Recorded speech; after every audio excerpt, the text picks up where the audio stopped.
जय श्री कृष्णा, राधे राधे। आज हम बैसाख महात्म्य के 5वें अध्याय का श्रवण करेंगे। पिछले अध्याय में हमने सुना था कि बैसाख मास के देव मधुसूदन भगवान हैं, अतः इस मास मधुसूदन भगवान का पूजन अवश्य करना चाहिए। अब आगे की कथा इस प्रकार से है। नारद जी कहने लगे, हे राजन, बैसाख मास सब धर्मों, सब प्रकार के तपों, सब महीनों और सब दानों से अधिक क्यों है? सो सब हे महाप्राज्ञ, अब मैं तेरे सामने कहता हूँ, तू ध्यान से सुन। जब सब युगों का अंत होता है, तब सब देवताओं के राजा शेषशायी विष्णु भगवान संपूर्ण लोक और जीवों को अपने उदर में समेट प्रलय के समुद्र में शयन करते हैं और योग माया के प्रताप से अनेक होकर भी एकता को प्राप्त होते हैं। एक दिव्य निमेष व्यतीत होने पर वेद प्रार्थना करके भगवान को जगाते हैं। तब भगवान अपने उदर में स्थित जीवों की रक्षा करते हुए उन जीवों को अपने अपने कर्मों का फल देने के लिए सृष्टि के रचने का विचार मन में करते हैं। तब विष्णु भगवान की नाभि से त्रिलोकी का आधार स्वरूप सुवर्ण में कमल उत्पन्न होता है। उसी कमल में से विराट पुरुष रूपी ब्रह्मा उत्पन्न हुए। फिर भगवान ने उस विराट पुरुष में 14 भुवन उत्पन्न किए, जिनके भिन्न भिन्न कर्म और आश्रय हैं। ऐसे अनेकों समूह रचे। फिर सत, रज, तम 3 गुण, प्रकृति, मर्यादा और भुवनों के स्वामी रचे।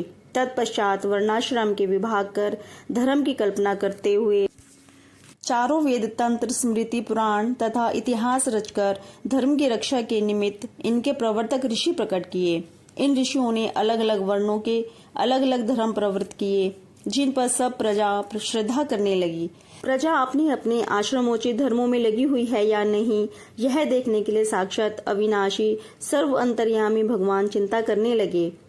यह वर्षा काल मैंने निर्माण किया, इसमें सब प्रजा कीचड़ आदि में फंस दुखी हो रही है, जिससे सब धर्मों को नहीं कर सकती।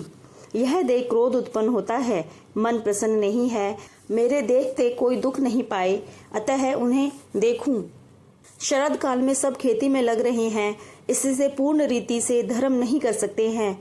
कोई पके फल की अपेक्षा कर रहे हैं, कोई वर्षा से पीड़ित है, कोई शीत से दुखी है, अतः धर्म नहीं करते हैं। इन्हें देख मुझे शेष उत्पन्न होता है। इनकी उल्टी गति देखकर मुझे संतोष नहीं।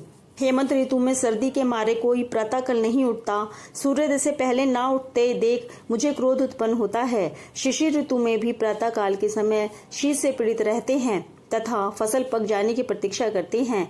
फिर जो मनुष्य जाड़े के मारे प्रातःकाल स्नान करने के लिए केवल सोचा ही करते हैं, उनका शुभ कर्म लुप्त होता जाता है, जो कभी पूरा नहीं होता।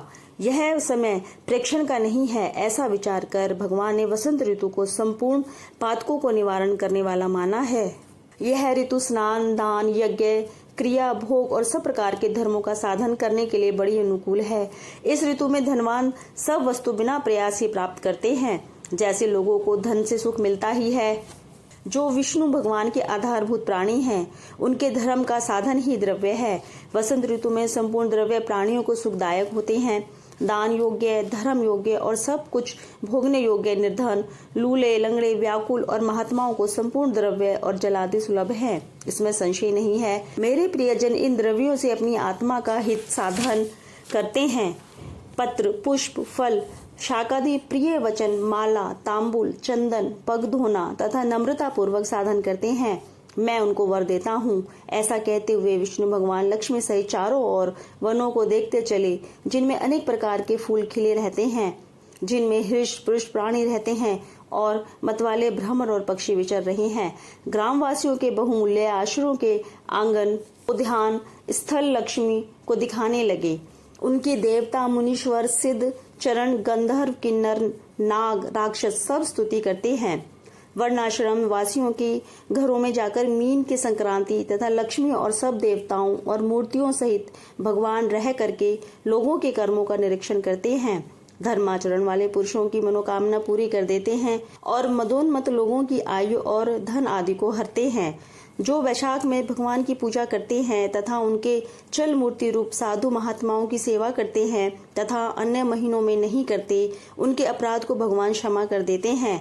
जैसे अपने देश में आए हुए राजा को देख उस देश के निवासी मनुष्य बहुमूल्य भेंट पूजा लेकर राजा की पूजा करते हैं, तब राजा पूजा के आकार आदि द्वारा यह जान लेता है कि किसकी सेवा पूरी है, किसकी थोड़ी। उचित पूजा होने पर प्रसन्न होकर निश्चय ही उसे मन वांछित फल देता है और जिनकी पूजा सेवा ठीक नहीं उन्हें दंड देता है। ऐसे ही विष्णु भगवान वैशाख मास में जो अच्छी रीति से पूजा करते हैं उन्हें मन वांछित फल देते हैं और जो नहीं करते हैं उनके धन आदि को हर लेते हैं। धर्म के रक्षक देव सारंधर विष्णु भगवान इस मास में प्राणी की परीक्षा करते हैं, इसलिए ये महीना सबसे उत्तम है। इस प्रकार से वैशाख महात्म्य का 5वां अध्याय समाप्त होता है। जय श्री कृष्णा। राधे राधे।